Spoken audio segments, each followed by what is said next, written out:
Welcome to the Black Paper. My name is Ndukwe Onoha. And I'm Chetawanze. And today we're joined by someone, we all know and someone we've been talking to for a long while who's quite influential in the Nigerian and migrant community, and who's very passionate about issues that affect our community. His name is Benjamin Kuti, aka Oluomo of Derby. Welcome, Olwomo. Good morning, guys. Thank you for having me on your program this morning. Okay, Thank if you don't mind, since we have a minor celebrity around, I've always wondered for those of our listeners who are not Nigerian, when you say Olwomo in Nigeria, everybody thinks of. So please, let's know, how did you come across that name? Well, thinks of what? Jetta, you didn't finish that sentence. Thinks of a particular Olwomo. And what about this particular Olwomo? Why He's don't be a coy? Don't be coy. He's a well-known thug. Okay, are you happy now? Very. So basically, Olwomo means a blessed child. So basically, it was given to me by a family friend of mine when I moved to Derby. So she was always had this idea, trying to do so many things, never worked. And she had this conversation with me. And then the next thing I just said to her, you know what? Why don't you register yourself then, put some flyers at Derby University, go to the bus station, and your business will boom, So she thought it was a joke. So we tried it for 1 month. And after that, she just got over busy. Afterward, before you knew it, she was employing 2-3 more staff because she couldn't cope on her own anymore. And she's like, you know what? You're definitely Olwomo. And then, like a joke, the rest was history itself. But yeah, that's where the name came from. Oh, that's quite interesting. That's an interesting story. I actually thought that you were doing something talkish in Derby, so they just said, Hell this no. one is Olwomo. So this is going to be the first in interview series where we speak to guests, get their opinion, get their way in, not just about issues that are going on, but also just about themselves as well. So, in the spirit of that, Olwomo, can you just let us know a bit about your journey in the UK, your history? Why are you? Okay. If So that yeah, makes any thanks sense. for yeah, of course it does. So I came to the UK many years ago, over 15 years now. I've always had a very deep history in the UK here.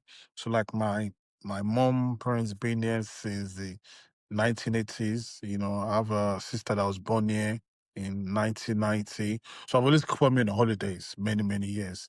So it was after finishing secondary school in Nigeria, I was struggling to get to university. My mom just said, you know what, just come back here. And then, just come back here. And then the rest was history. And the UK to me is my second home. So it's home sweet home. But that's one of the reasons why. Yeah. Thank you. Don't let them Nigel Farage hear that's your second home. So you're not British enough. But over the course of those 15 years, how would you say you've somehow come to a place where you feel right at home in the UK, or do we take you do we take your word literally that is like your second home, so which means that somehow you still feel that somewhere else is home first and above all? And this is important because even though Chita jokes about Nigel Farage, but one of the things that he keeps saying is that people don't integrate, people are not fully British, so does it, do you feel like you have some allegiance somewhere else other than just Britain? Okay, good question. I think it's normal when you have a dual nationality. That's very, very normal to say and maybe I shouldn't use the word of first home or second home. Home is home. Doesn't matter where it is. Nigeria is my home. The UK is my home. You understand? So regarding the integration, I think it's very, very important that people have to integrate. A lot of things a lot of people don't do very well, like in the African community, the Asian communities integrate into the British culture. So people need to start going out. So for example, the British way of life, going to pubs, going to football matches, go to cricket grounds. So this is not something you see a lot of ethnic minorities do. I was saying it on a program recently that a lot of us who've come here need to also forget the whole Nigerian culture. It doesn't have to be every day amala, and egusi. It doesn't have to be, banga soup. So once in a blue moon, go down to a pub, have a pint, lamb shank, mixed grill, eat some English food, some ham and egg, just try something different, mix with the locals. So for me, I think sometime last year, I think me and you met in a pub, actually, Mr. Ndeko, if you remember, near the city center. So exactly similar, something like that, you understand? People need to go out, like, normally on a Sundays, for example, most British family go what you call like a Sunday roast after church, or maybe, go to your local pub, have a Sunday roast, chicken roast, beef roast.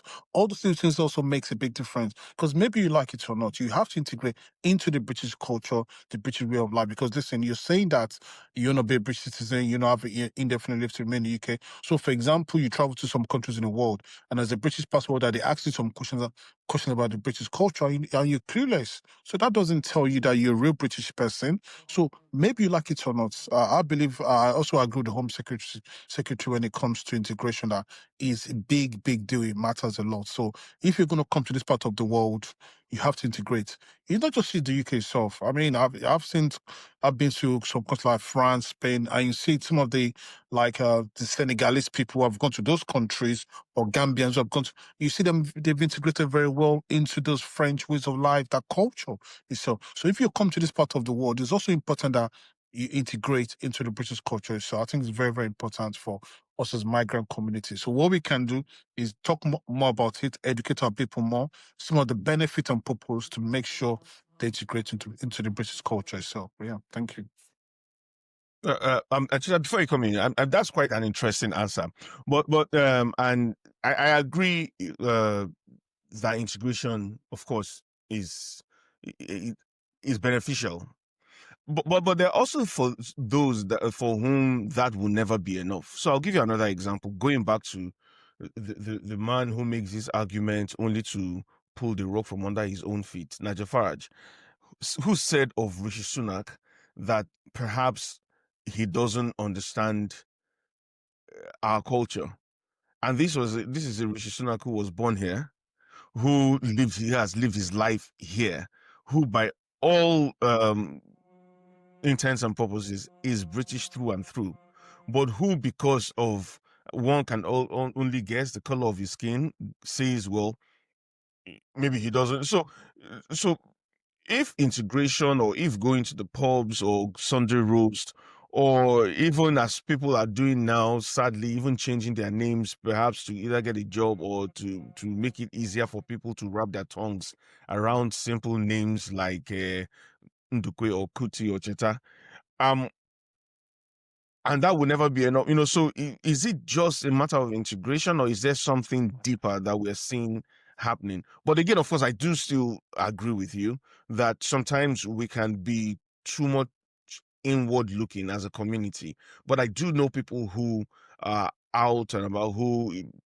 integrate as far as that integration goes, but who are also somewhat very and maybe we can talk about this as a second part to his second question, but who are also very wary of opening up too much, because they still don't, trust still hasn't been built, so they will default to the familiar. But however, if you see someone like Nigel Farage who will blame Rishi Sunak for not being British enough, has he not integrated enough, and is integration that magic key? So thank you very much. So for me personally, I think the is the audacity of someone like Nigel Farage even saying Rishi Sunak is not British enough. This is the first ever British Prime Minister in our country who always been part of the history of this nation. I think Nigel Farage was talking from a racial undertone. I mean, there's some things you do that was never going to be enough for some people, like Nigel Farage, the Reform Party. They will always have their own different principles, and it's going to be excuse. I'm sure that we can all agree that Rishi Sunak is British. Even if we're going to sit down and look at the history of this country, Rishi Sunak will have a big say more than Nigel Farage in the history of the UK. So I mean, for him to come out and say Rishi Sunak it doesn't integrate enough in it. Is even it doesn't add up at all. It is irrelevant. So now going back to people like Nigel Farage, I think the best thing we can do as a migrant community, this is not even about Farage itself, is for us to also play our role too. Because by going to local pubs, integrating into the society here, going to events and stuff, you're also adding value to the British economy itself instead. So for me personally, as far as the immigrants are doing the needful, following the rules, and then we also trying our best, we're lighting our people, educating them to understand that this is what you need to do to be part of this society. And then, speaking loud about it as well, for people to understand that, things have to be done. So people like Nigel Farage will be inconsequential and irrelevant at all. So for me, it doesn't matter. But yeah, thank you. Well, thanks. Cheta, do you want me to just keep going ahead and or do you want to jump in, or do you want me to ask you a question? Well, I just wanted to build up on a point. In the history of the UK, there have been 4 prime ministers. William Petty, Otto Wesley, that's the famous Duke of Wellington, Andrew Law, and Boris Johnson, who were born outside of the UK, or who were born outside of England, or outside of Britain. Of course, Boris Johnson, one thing a lot of people don't seem to know is that Boris Johnson, he was born in the US. He renounced his US citizenship before he became prime minister. But I think it was his great-grandfather or his grandfather was from Turkey. But Andrew Law specifically, and I think the Duke of Wellington as well, faced some form of discrimination.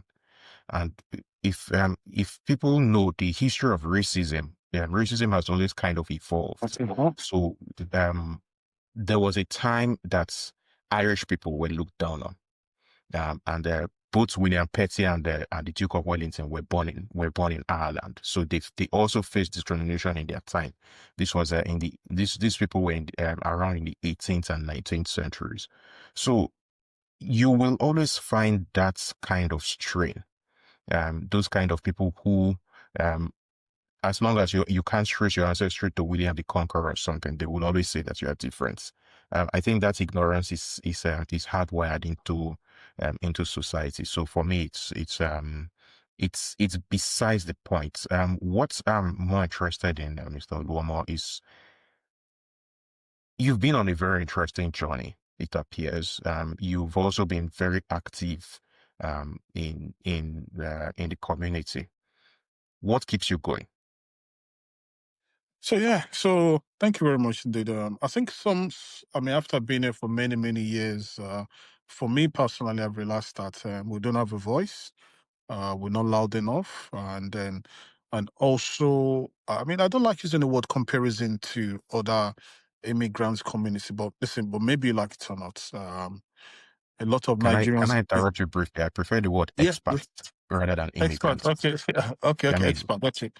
Okay, fair enough. Both Ndukwe and I at least came with skills. Okay, fantastic. Okay, fair enough. Yeah, well, a lot of expats. So the bottom line is a lot of expats being there, and then you look at some other expat communities, from the Jewish to the Asians to the Polish. And you could see the line of the progress they've made. And you ask yourself, okay, what exactly are we doing as a Nigerian community here? There's loads of us, this part of the world, in the UK itself, but we haven't really making any impact. Recently I was telling someone that the next mayor of London should be a Nigerian. What do you expect? We have the numbers, we have what it takes, we have the people, but we're not making that progress. It's sort of a individualism we're doing. I've seen a lot of our leaders who I feel like, they could have taken that next bold step. A lot of British Nigerians have been there for many, many years, but nothing has really, taken shape. So for me, in 2022, I just felt like, obviously creating a platform like as a founder of the NIK community, taking that bold step to bring you Nigerians together onto one platform and then, do the needful. So secondly, some of the purposes of having a community, all of us come together, has to be the fact that, listen, no matter where you are, let's share ideas, let's share goals, let's come together, and let's have one big loud voice that can support all of us together, that, will make us recognized in this part of the world itself. And so far, so good. We are on the right track. Maybe not 100% there yet. I mean, we've only been, I think it's 3 years now. We've created a community. We're not there. So going back to your question itself, maybe you like it or not, you cannot give up. You have to keep on pushing. The goals is there. Now, when you look at the Asians, the Jewish community, you see the kind of levels of progress they've made. These people have their banks here in the UK, here in the UK system, from the Jewish community. You could see, like, you go to some places that you see Jewish community center, Pakistani community center, Indian community center. We don't even have a Nigerian community center in the UK. As much as we're plenty, you hear, oh, Nigerians are very rich and so Nigerians are this, but how could we not united? Where exactly is setting us back? You see there's a lot of Nigerian businesses, there's a lot of Nigerian leaders. Recently, Mr. Odunlade, Ade Odunlade, he just became the head of the CEO of the NHS Trust in South Mosley in London. Never happened to a Nigerian. This is one of the highest positions ever in this country, in the NHS. So all these things, we have the right people. But I'm afraid the lack of a community coming together is what's holding us back. And I believe something that's, for me, keep on pushing me is to see goals, to see one of us, maybe, for example, in the next 3 years, people like Mr. Ndukwe can say, listen, Ndukwe, you need to be the mayor of Derby. This time we can push him. And then before you know it, we get there. And that's part of the goals. So, but yeah, Ndukwe, thank why are you. you shaking your head? I not be mayor of Derby. Yeah, no, I'd You rather will not be mayor be. of Derby so that all of us will enjoy the dividends of democracy. No, but the mayor here is largely ceremonial and very problematic. Is a headache. Is it not still but you'll change it now, so I will enjoy the dividends of but it's democracy. Anyway, before we sidetrack, so Mr. Olwomo, your response has brought me to what we really came here for, the reason we invited you. Shabana Mahmood, the Home Secretary, has ruled out quite a slew of changes. Yes, the changes are not law; it's consultation stage yet at the moment. But 2 questions: A, what is your take? And B, what can our community do? How can we mobilize? I was trying to find another word, but I'm Nigerian, so I'll use the Nigerian word. How can we mobilize to work either for the changes or against the changes? Let's assume that we are indifferent to the changes at the moment. Thank you very much, Mr. Chita. So I think a lot of people not like some of my next points. So regarding the Home Office new policies and stuff, for me personally, I think it's very unfair. But I can see where the Home Office also coming from. So you look at the UK itself. The UK is just less than 60 million population of a nation. A lot of things are, not right. And you look at a lot of, the whole boat, people coming on the boats and stuff. And the British public is getting irritated every day, every day, every day. Now, regarding the Home Office policies, regarding the ILR, the British citizen and stuff. So I think what people don't understand is that when you come to part of the world after 5 years, once you get indefinite leave to remain, it gives you an entitlement to benefits and social housing. One of the biggest issues now is the social housing itself. There's a lot of British citizens who are still waiting to be allocated homes. The British, if a lot of migrants coming now on board to get benefits, it could also affect the system itself. Yes, a lot of people have come in since 2020, 2021. They're paying their taxes, they're doing their stuff. For me, the only negative I feel like the Home Office could have done is that from henceforth, if you come to the UK from 2025, it's going to be 15 years to get indefinite. So people can make up their mind if it's good enough for them or not. It's also be unfair on most migrants who have been here already before, who've had their plan to. It's basically, you told people this is what's going to happen 5 years, you get indefinite, and then suddenly they're here. And then, it's a push for a setback. Also, regarding the Home Office, there's I'm sure that we've all seen the YouGov polls lately about reform parties in the lead. Labour's not doing too well. In fact, I think Simmons has one of the lowest polls ever as the UK Prime Minister itself. And maybe you like it or not, the government's pride is to make sure put the British citizens first. You understand? That's their priority. If the British public is leaning towards Reform Party, for me, it's a very disturbing fact. You know, I find it very disturbing myself. It's never happened, to the best of my knowledge, in this country, whereby, you know, the British public are leaning towards an anti-immigration political party. So that's made the government, you know, shaping a lot of stuff. Okay, where exactly are we doing wrong? What is it that the British public are not happy about? I think for me, the government made the whole the boat stuff. They didn't really handle it very well. I think now they're trying their best, you know, regarding taking someone back to France, that kind of stuff. But I think it might be just a bit too late to convince British public to say this is exactly what the situation is. Going back on the people who've come here on the Jackpot stores in 2021, the skilled migration store, I think it's very unfair on them. A lot of them have worked, they pay their taxes, they've added to the economy itself. You know, for me, I think it's a bit harsh on them. What the Home Office could have done is brought up a new rules from now on, from 2025. If you're going to come to the UK, it will take you 10, 15 years to get your indefinite leave to remain in the UK, to get British passport, 20 years. And anyone's going to come here, is either they agree to or leave it. But the people who are here already is a big setback for them. A big setback. And, you know, because obviously some of us have been here for a while too, I can see from the Home Office point of view, you know, regarding a lot of people coming, I think it's more than 3-4 million people suddenly getting indefinite leave to remain in the UK, and which entitles them to benefits. We know there's different types of benefits: job seekers allowance, child benefits, unemployment benefits, and then people entitled to social housing. It can collapse the system. It's never happened like this, something like that. I think they call it the Boris wave, because obviously after the COVID 2020 itself.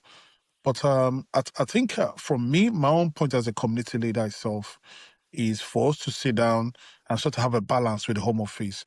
Like, for example, people are talking about, okay, let's have our indefinite leave to remain, but take away the benefits. I mean, most Nigerians are hardworking. People are not sitting there to be lazy and stuff. Okay, give us our indefinite leave to remain, take away the benefit and social housing. So I think maybe it's the thing the Home Office can meet our people, meet the migrants community halfway. You're entitled to your indefinite leave to remain, but no resource to the public funds like it always been. So people don't have any problem with that. So now telling people that they can't get indefinitely to remain after 4 or 5 years in the UK already is a bit unfair. That's it. Well, I mean, like I said, I could see from the Home Office point of view, but for me as a committee person, I just feel like we can sit down with the Home Office. This is where people like Nduke come in, people sit down at the high table and have that balanced discussion. Give us indefinitely to remain, take away the public funds, no access to public funds regarding, benefits, social housing. Our people are happy with that. There's no issue with that. But yeah, that's what, for me, I think is just we can meet in the middle ground with the Home Office as well. But yeah, thank you, sir. Yeah, but is there not a risk that will create a two-tier system? Ndukwe, I want to mention specifically that Olwomo used the expression people who have a seat at the high table, like Mr. Ndukwe. So I always tell you, you are part of the government. So it's time for us to come and collect these dividends of democracy from you. We have Olwomo. So is there not a risk that will create a two-tier system? So for example, the right wingers are always complaining about two-tier policing. So are you not going to now have a two-tier citizenship where some citizens can have benefits and some others can't simply because they come from immigrant communities? And that creates issues. So, and I think the best example I can give of two-tier citizenship, in my view, is Shemaima Begum, the girl who went to join ISIS some years ago and eventually got stripped of her British citizenship, despite the fact that A, she was born in the UK, and B, she didn't have any other citizenship, so she's now effectively stateless. And it raises the question, if her grandparents had been white, would they have stripped her citizenship? Good question. Good question. I mean, so I think I didn't like what happened to Begum, Shea Begum, for me myself. But then a part of me also feels like she's a national security threat. After the July 7 bomb in London, there's a lot of issues that happen. The whole situation is just about, weighing different options. I agree with you. If Shez Begin's parents were like British, white British, she would have been allowed back in the country, probably, of course, arrested, maybe gone to prison, 10 years. I mean, they like radicalize, the whole terrorism stuff off her head. I think from that's what the government should have done. Taking her to revoking a British passport, I think is very unfair on her. I think obviously the case went to the Supreme Court. Somehow they lost the case at the Supreme Court, which is a bit unfair. Now, going back to the two-tier system, I think when you look at what the British public are doing right now, the fact that the British public are leaning towards a reform party, that's a disturbing factor for every one of us. And as a migrant community, it comes to a stage where, okay, how do we get it right? What can we do to sort of, is sort of a 50-50 for everyone? A tier 2 system citizenship, I think it's not 100% that bad. Because when you look at some of the stuff the Home Office is saying now, that once you're a British citizen, you're entitled to benefits, social housing, everything, everybody's entitled, which I think is icing on the cake. Now, going back to indefinite leave to remain and trying to balance it, do you want a system is going to collapse? The answer is no. Do you want a system that is going to affect every one of us? The answer is no. So how do we get it right? How do we meet a middle point whereby even the likes of the Reform Party, they'll still complain, but most importantly, the British public will also see from the government's point of view. Because listen, as much as we could talk back and forth, what matters for the government itself is to put the British first, the British citizens first. So how do they balance it? For them to educate the British people to say, listen, people have come in here, they've worked, they've added to the economy of this country, they've paid their taxes. You look at the NHS, for example, today, I could say half of the people in the NHS are, now migrants. Understand? Just think if all of them goes back home, the NHS will collapse itself. So it's only fair that, we sort of have a middle point for both parties. That's all my own point of view. Is it fair for everybody? Absolutely not. But we have to make progress. We have to meet somewhere.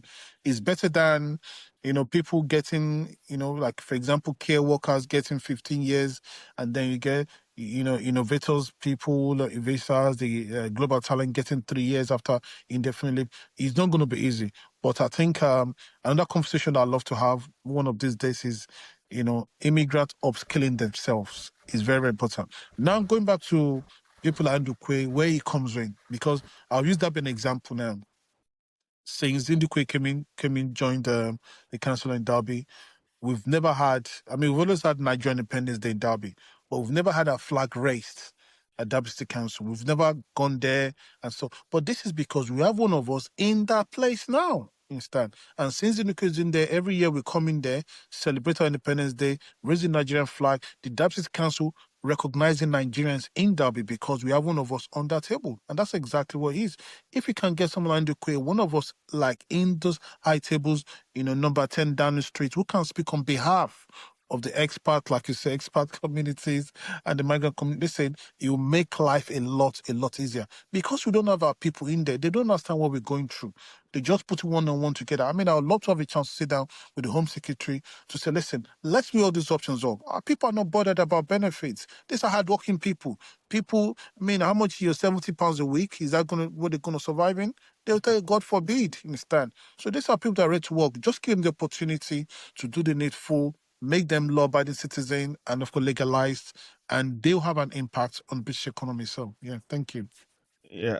So let me jump, because I've, as you say, in Nigeria, I've had some subtle buzzwords here and there, especially from Cheta, who never misses a chance to remind me that I'm part of the Labour Party. Yeah, but the truth is, yes, to some extent, and thanks for your kind words, Oluomo. To some extent, we have some say what happens at the local level as councillors and at the local authority, but ultimately, we will be something of a bridge. We will be something of a bridge to the national party, and that's where again, as you say, people like me coming to just make sure that we keep knocking on the doors of the national government. But the thing is, Cheta, to your question, we already do have a multi-tier system. It's not even just a two-tier system, because and if you don't look at it strictly from a citizenship point of view, if you're looking at it from a resident point of view, we have a multi-point residency system. So there's the people who have leave to enter, who are just there, and that means, yes, you can work, you're working, you're paying taxes, you must contribute already.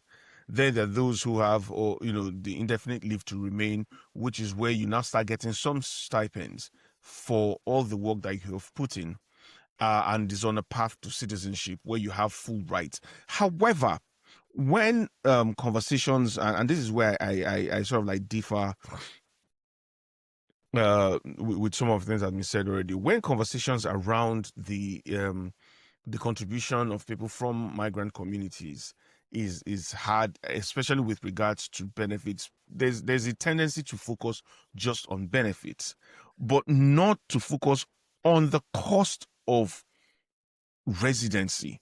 So on average, over a 5-year period, someone who has migrated to the UK, especially from Africa, will pay at least £5,000 more than in taxes, in fees, than a British national. Because even before you get on the plane to come to this UK, you will pay what is called the immigration health surcharge, which keeps going up almost every year. So you're already being. So when people talk about maybe using the NHS, you've paid for that upfront. And then if you get, excuse me, except if you're exempt, maybe from if you work in the NHS or you care worker, whenever if you have a job and you're paid, you're also paying, part of your taxes go to the NHS. So as a migrant, you're paying double for the NHS. You're taxed twice for the NHS. That has not been addressed. And then, of course, if you're going to school, or if you're using any other public service, because of course you don't have any recourse of public funds, you're paying the full amount. So when people like Shabana Mahmood, when people like what's his name, Farage, Tommy Robinson, or whoever other deviant, I will call Tommy especially, is out there that keeps saying that migrants are benefiting from no, you're paying more. Your work and the taxes you've had to pay before coming to the country are actually upholding these systems. So when you put up a blockade like it's been like it's being proposed to migrants coming here, what you do is actually say, well, we don't need that immigration health surcharge, which takes away from what is being paid. And then the extra double taxation for the NHS, you're already taking, so you're taking money out of the system. But the other thing that needs to be said, one of my biggest upsets, or things that upsets me most about this proposal, is the fact that if you're in Nigeria, for instance, and we know this story, or these stories, we always upheld countries like the UK, the US, and other European and Western democracies as places where the rule of law was sacrosanct, as places where a contract was respected and upheld. So based on that, if you had said to someone, come on this visa, pay this NHS surcharge or IHS surcharge, pay these other fees, these visa fees for yourself, and if you have children, for your families. And in coming, this is our own guarantee to you. In 5 years, you will be able to apply for an indefinite leave to remain. And after a year, after having gotten that, you can apply for a citizenship. That was the basis of, that was a covenant upon which people made decisions to upend their lives. And let us not, and I'm not talking about the illegal, so-called illegal migration, which people call the irregular migrations, people coming on boats, because that was just the entry point. The main focus, if anyone has been following that, has been saying this, the so-called boat people were just the excuse to go after legal migrants. Now, people then upended their lives. People sold their properties, sold family properties that had been in families for generations, lands and all that, based on an agreement that the state that they thought they had with a country that we always upheld for, or that we always put up as a poster child for upholding the rule of law. Now they have come here, and suddenly you're proposing to do something that Buhari was famous or infamous for, which is applying law in retrospect. What does that say for trust? How do you then encourage people or expect people to engage with the system, which which can change its agreements with you depending on what a YouGov poll says? Before Olwomo answers that one, you are part of the government. Talk to your government people, because that is one of the reasons that people like you fled from places like Nigeria for. That's listen. Anyway, there's a subsistent Supreme Court judgment in the UK based on a suit brought by HSMP migrants back in 2008, I think. That clearly states that laws cannot be applied retroactively. So I think what's the job that people like you, Oluomo activists, and you, politicians, and people at the high table like Ondukwe have, is to remind them that this is already the law. As someone who advises people in negotiations, what I would say is that this is a negotiating tactic. Doesn't mean that people should get complacent about it, but I think it's a negotiating tactic. So that's my opinion. Okay. Okay. Oh yeah. Sorry, Loma, and I agree with you, Cheta. It is a negotiating tactic, which is why I think this goes into how I'd like to Oluomo to respond. One of my biggest upsets, again, or I don't know why I keep saying biggest upset, but one of the things that really does upset me is the propensity of our people to get upset about a thing and then not act upon it. So predictably, as the first time, when the white paper was put forward, and that was when Yvette Cooper was Home Secretary, one of the things we did, Jetta, was say, right, let's start a podcast where we can talk about migrant experiences and how policies affect them, and of course try and give information to people about how to navigate it. But then I also, in the groups where I am, I started saying to people, look, you need to write to your MP. Tell them how these things might affect you. Let them know, because it's a feedback mechanism. We're lucky to be in a country where you can actually interact with your representative and they will listen to you and feedback to you. But guess what? It was either people saying, well, what do I, show me what to write, or yeah, never mind. And then that died off. For a while, I kept putting up a poll in the group saying, look, how many of you have written to your MP? Not a lot of people have. And because I also know a few people I can talk to in a few MPs' offices, I asked, have you gotten a lot of letters? They hadn't. But there was a lot of anger and conversation going on in the groups. Now Shabana Mahmood has come with this again. I'm saying to people, write to your MP. But what do we see? Something circulating, people saying, oh no, let's go vote another party. And it just does my head in, because I'm saying you are reacting just to anger with no plan. And if you look at the other communities who came here together with us, they march with intention. There's a reason why they're always consulted formally and informally, and that's because there's always intention behind their actions. But Olwomo, how do we get out of this doom loop of just being angry and not doing anything about it? Okay, so yeah, thank you very much, Ndeke, for that. I think the first thing for me is, when there's a problem, what are the solutions? So some of the solutions I would suggest is including someone like you. I think it's also important that you play a big role as well, because what we can also do is, for example, host Twitter space once in 3 months. Talk about British politics. Talk about some of the benefits of people joining, coming on board. It doesn't matter from a councillor's level point of view. And then he also enlightened our people to understand, okay, you can't just keep on complaining.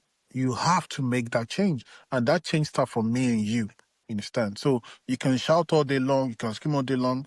If you're not part of the table and people making decisions, nothing's going to happen. So I think the most important thing to do is educate our people.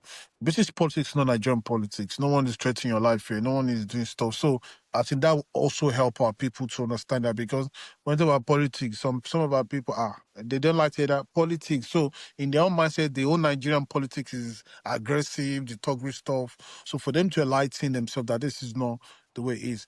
And I think something you can also do as well, maybe once in a blue, if you're a member of parliament, you could just, maybe we could put a tweet that, listen, if 3 members of our community can come down, people can just be themselves, come down, spend a day with you, for example, they can do the video. So those little things also will open up people's eyes to understand, okay, this is actually not bad. I'll give an example of something that happened during the by-elections a couple of weeks ago. I did a tweet that people should get out, vote and stuff. And some people voted for the first time. Some people didn't understand that as a common citizen, they have a right to vote. So this will need to enlighten our people. So some of them went to vote for the first time. They were shocked. Like within 5-10 minutes, they voted, they've come back. Somebody even said they even offered them tea and biscuits. Says, what's going on? So you need to understand that is the mindset back home is different entirely. So when they're coming in. Now, you also have to see from our people's point of view. Regarding writing letters to the MPs and stuff, I've seen some comment in the community. Someone say, say me that I'm fighting, trying to get my say, I'm going to write letter to the MP. So they now put my name something scared. This one's a troublemaker. People are so scared, you understand? So Names they of don't high understand. speakers. Yeah, so they don't understand this kind of stuff. So our people need education and enlightenment. This is where someone like you comes in. And I'm challenging you today, Mr. Dunkwe, that let's have a Twitter space once in 3 months. Talk about politics. Understand? So talk Well, about. but, no, I think but I'm always up for it. Okay, great. Okay, I know your business. I think both of us has a role to play. Understand? I mean, some of us who have been there for many years, and someone like you is always part. So we basically open up people's eyes. Some people are scared to write letters to the MPs. They say, so put my name and address. Say me that I've not even got mine definitely. Oluomo, please, is people. If someone say I should write a letter on behalf of the community for everybody, then they can be sending it to the MPs.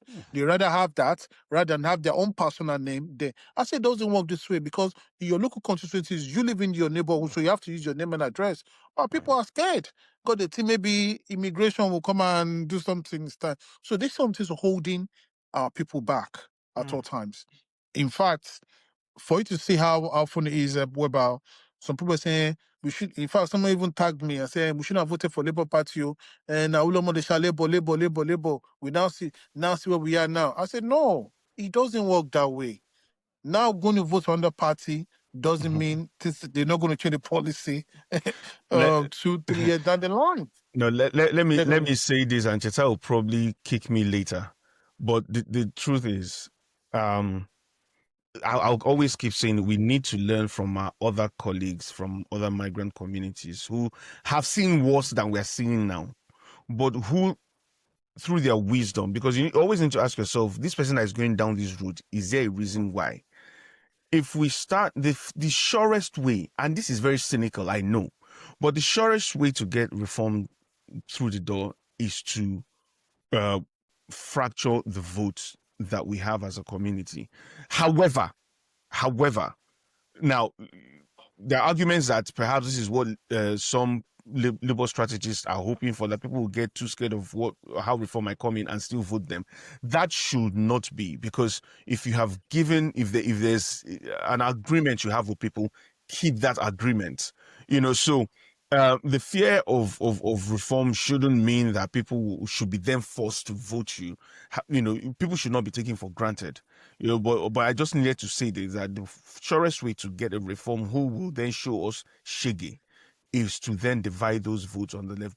But which is where, as you've rightly said, Olwomo, we come in, because as an activist, you speak to the people, but then as a politician, I also speak to those who are making these laws to say, look, you do need to build trust, because trust is being eroded. But I can't say that without giving kudos to a few people. In Derby here, we have 2 Labour MPs. We have Bagishankar, we have Catherine. And I can say for a fact that because of their intervention, a few people who had issues with their status, that issue, immigration setup, some of those issues were resolved positively because they stepped in and they asked certain questions and they got responses that so when you write to your MP and when you engage your MP, these people understand that that their constituents need help, but we need everyone to do that together across board. And I was also explaining to someone the other day that the reason why a lot of MPs would not say things publicly is because the UK politics or the parliamentary politics has a whipping system where you can't just accept you're officially revolting. You can't just come out and speak against what the government is doing in your official capacity. Or otherwise the whip will be removed from you. But when you engage a lot of these MPs personally, you will see that yes, they are always willing to help with our communities. Seem to have lost Oluomo there. But then I must also add that we have a few MPs who are from our communities.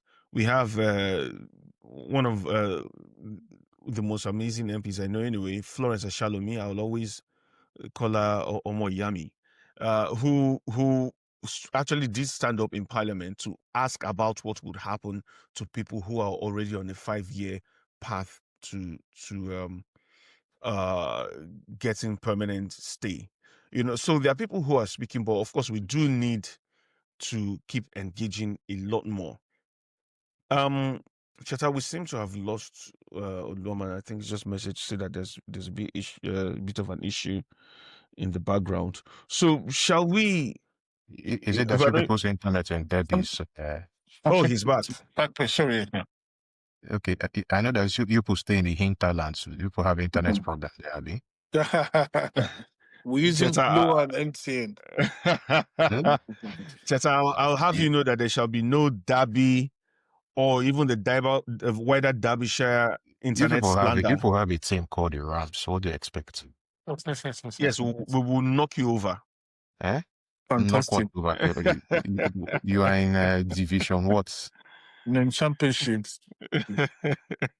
Currently occupying what position on the table?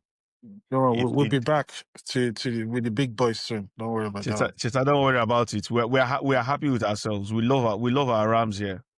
Okay, we'll make you people clear.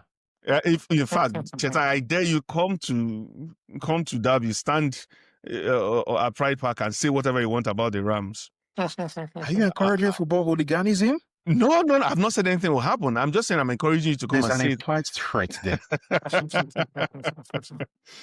Anyway, yeah. So I was finished my rant. I'm done with my rant, as it were.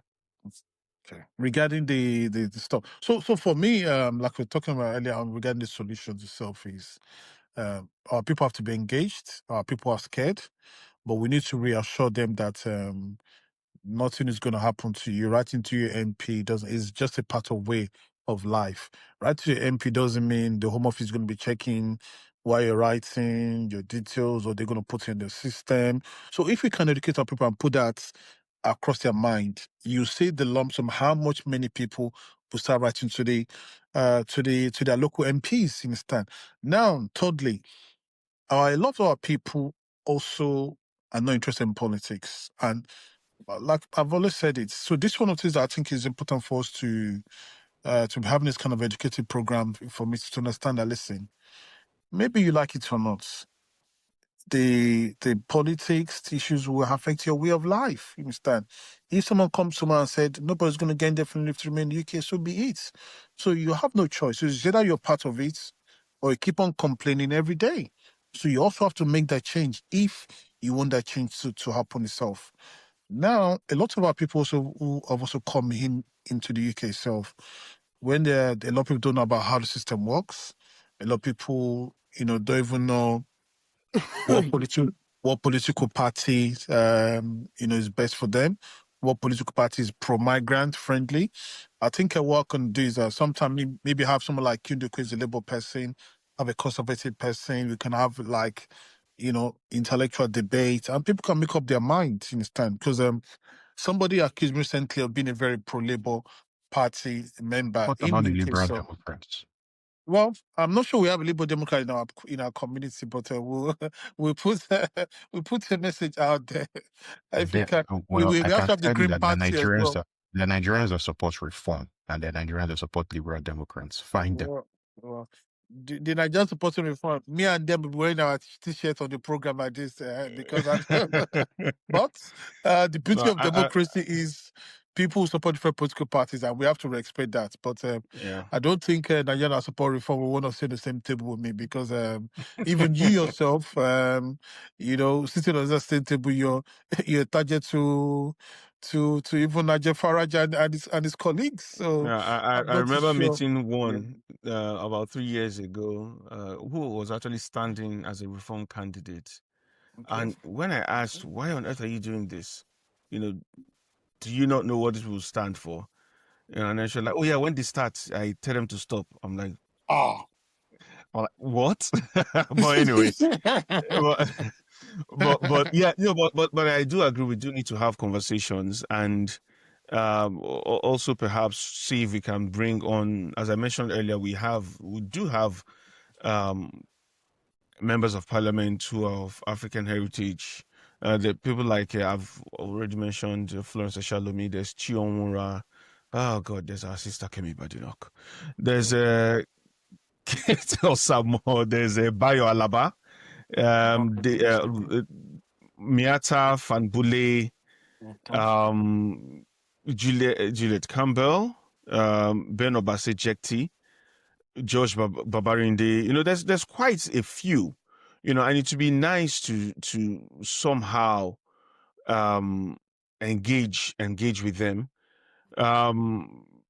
Like Bell Ribeiro Adi, I think is even the UK trade envoy to Ghana. So there are people who are climbing up, as it were, and who we should hear more of their voices speaking up for their communities and representing their communities. But if you don't have any more questions, Cheta, I think perhaps we can call it a wrap on this interview episode. And just to thank you very much, Benjamin, aka Oluomo of Derby, for making our time to speak with us, and to say well done on your passion for the community, and to just say let's keep looking for ways to get everyone round a table to talk, but not just round the table, but out on the streets to make an impact, getting people to see the reason why, even if they may not be interested in politics is definitely interested in them. Yeah, thanks, Mr. Olwomo. I think for me, the key thing that jumped out in this discussion is the fact that a lot of our people, when they move from Nigeria to here, they unconsciously have a holdover of our political culture. Which our political culture there, I mean, it's one of the reasons a lot of people took off. It's non-participatory. It discourages you, especially using the threat of violence, and people have that. People still carry those fears with them. I think, especially for you who is an activist, and for Ndukwe who has a seat at the table, it's important to let our people know consistently that it's a very different political culture. You don't have to live in fear. You don't have to live in the shadows. As long as you're in the UK legitimately, you have every right, even if you don't have a UK passport yet, you have every right to participate, at least in terms of consultations, in terms of voting. Once you pay taxes, then you have a right. And correct me if I'm wrong, even as simple as council tax, once you pay council tax, then you have a right to discuss, to take part in politics, at least at some level. I'm sorry. Okay, sorry, carry on. No, go on. So I think for me, That's exactly what we should be looking for, because now we know what the problems are, what the solutions moving forward. And Ndukwu is a perfect example. I'm still going to go back there. Like, you look at what's happening around Deputy Council, Nigerian Independence Day. Just think we have something like Ndukwu in the Home Office. It can be put into them that, listen, yes, easy from the Home Office point of view, but can we take away the benefit of social housing off the table, and then when everybody become a British citizen, they be entitled to anything like everybody else. So that Home Office sort of have a way, balance option to understand. Okay, this is what the migrants community are heading towards. They're not interested in benefit. Listen, the bottom line is, I also my future is 90% of Nigerians are not interested in benefits. That's the truth. You understand? Because how much is in the benefits? But the truth is there's also some part of migrant community who also, depending, you look at the gypsies, for example, those kind of people. I don't like using names, so you don't feel like you're picking on some people. The traveling community is what the traveling community, you understand? So, and all these things also affect the system, you understand? So sometimes I'm seeing from the government's perspectives as well. I'm seeing from the fact that we say the British public are leaning to some anti-migrant communities, anti-migrant political parties. So what exactly are they doing wrong? You understand? Okay, how do we, re-energize themselves to win their local people back? So, there's a lot of Labour Party members who are also not happy with Keir Starmer at present, understand? So there's a lot going on. In fact, somebody accused me, lately, and have you noticed, whenever there's a backlash from the Home Office, some of us get a backlash. Say, hey, Olwomo, you be bringing these Labour Party members only, blah, blah. Someone say, don't be surprised that they don't even pay that guy. You hear different kind of stuff, you understand? But this exactly was saying that British politics do not work the way Nigerian politics works. But I believe, our voice is loud enough. We educate our people, enlighten them, bring our people on board. Because some people don't even know that they have a right to vote, being Commonwealth citizens, you understand? So all of these things also make a big difference. Yeah, Ndukwu, go ahead, sir. Well, no, it's just quite interesting. I've had to remind people as well that, look, we're all in the same boat. So don't think that because I'm a councillor, somehow someone called me into a back room and gave me British citizenship. No, we're all, so, but I'm being vocal about it, and, we all do need to be vocal about it. But that's, and just a little story about Nigerian politics and the parallels here. During the general elections, someone called me like, oh, I've gone, I want to go and vote, but I can't find the polling unit. I'm like, hang on, it's just there. It's that school. But the person expected to go see like 2 big tents, see a huge line. Meanwhile, it was just, some hall next to the primary school. They say touts. They see touts. They see people, so it's just, we need to shift our mind. But I think let me support that with an anecdote. The first time I voted in the UK was back in 2007, when Boris Johnson became Mayor of London. Mayor of London. Yes, I voted for Boris Johnson then, because a lot of people were very unhappy at Ken Livingstone. Was that 2007 or 2008? Yes, Ken Livingstone. Yeah, that's true. So anyway, so people were very unhappy with Ken Livingstone. So anyway, it was my first experience voting outside Nigeria, and it was so boring. I couldn't believe what I was saying. Like, you came, you talked with the voting officers, just had a nice chat.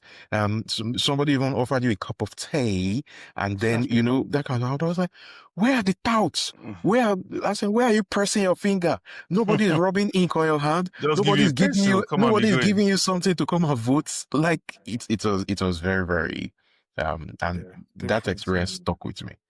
Okay. It's a wonderful experience. on that issue of reminiscence, thanks Oluomo for joining us today, and thanks Cheta for your provoking or for continually prodding me and reminding me I'm a member of the Labour Party, which I proudly am. I'll see you at the next one. No, I'm going to borrow, or do I say steal Oluomo's expression? It's no longer Labour Party, just Labour Party. You're on the high table. So that's the new expression for you. Absolutely.